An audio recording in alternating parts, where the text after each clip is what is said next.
はい、こんにちは、ちせちゃです。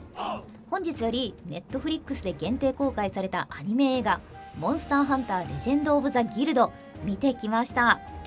本編は約1時間、日本語版と英語版で見てきたんですが、誇張なく想像してた7倍良かったです。このアニメ映画はモンスターハンター好きのモンスターハンター好きによるモンスターハンター好きのための映画です。モンスターハンターシリーズをずっと遊んでる方、世界観が好きな方、心からおすすめします。極力ネタバレにならないように、あらすじ、良かった点、気になった点、最後に感想という名の心の内を熱く語らせていただきますが、ネタバレが気になるという方はここで一旦止めていただいて、見終わった後に戻ってきてください。もう見たよって方はぜひ感想をコメント欄に書いていただけると嬉しいです。まずはあらすじから。主人公はモンスターハンター4モンスターハンターワールドでおなじみの筆頭ルーキーこと5機団の陽気な推薦組エイデン君です。物語はエイデン君の村が古流渡りの通り道になるので、筆頭ハンターであるジュリアスがその旨を伝えに来たことから始まります。今回の大ボスは古流ナナテスカトリです。他にも様々なモンスターは登場するんですが、登場する数がものすごく多いというわけではありません。なんですが、おーとなるようなモンスターは結構登場してくれます。ただモンスターハンターライズに登場するモンスターは小型モンスターだけだったように思います。本作で登場する武器は片手剣、双剣、スラッシュアックス、ライトボウガン、双中棍です。弓も若干出てきますが、ハンターの弓って感じではなくて、普通に動物を狩る用の弓って感じです。ということで今作本当に良かったなと思う点3つお話しさせてください。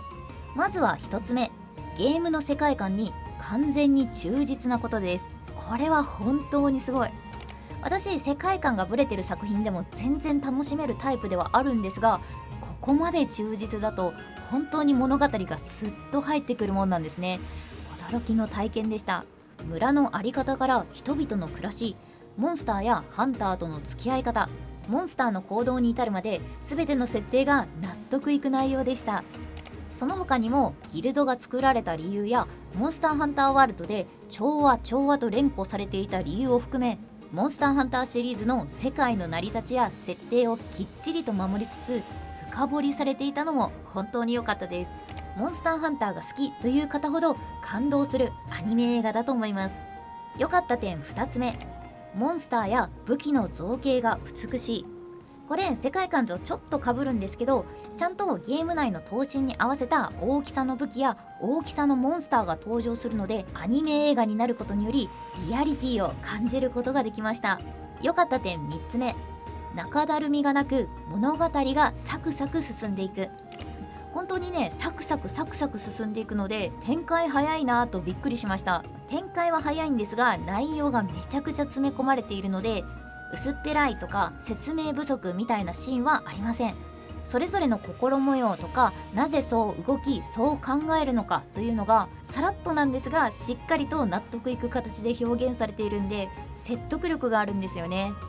例えば罠とか激流草とか双中根の虫とかの説明はないんですけど、モンスターハンターシリーズをプレイしていて少しでも世界観を把握していればゲーム内知識で補完できるような内容です。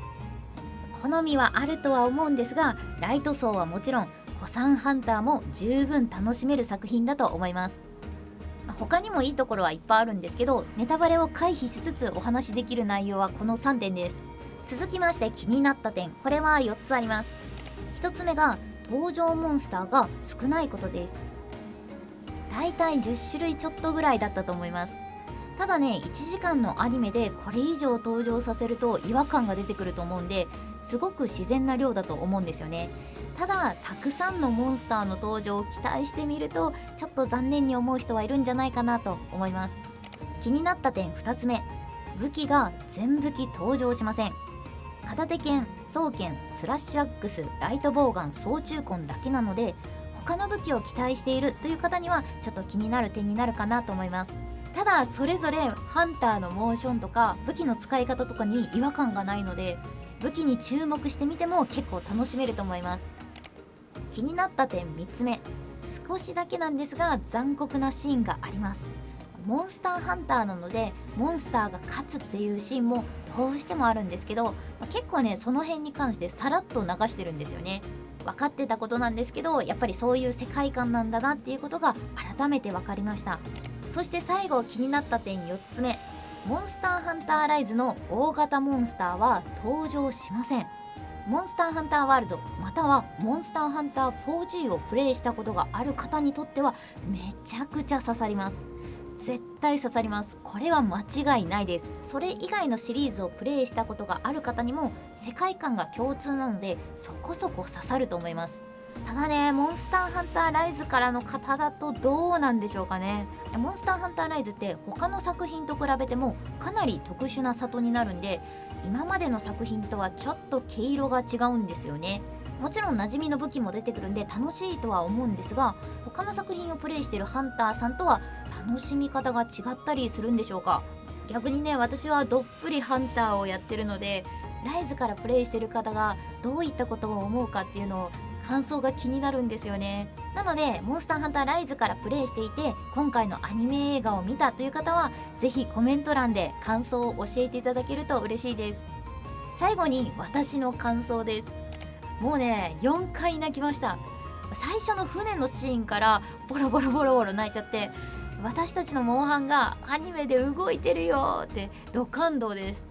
繰り返しになるんですけど世界観が本当に忠実すぎて、忠実なだけではなく深掘りもされていて、知りたかったことが知れたりとかより説得力が増したりとかするんで、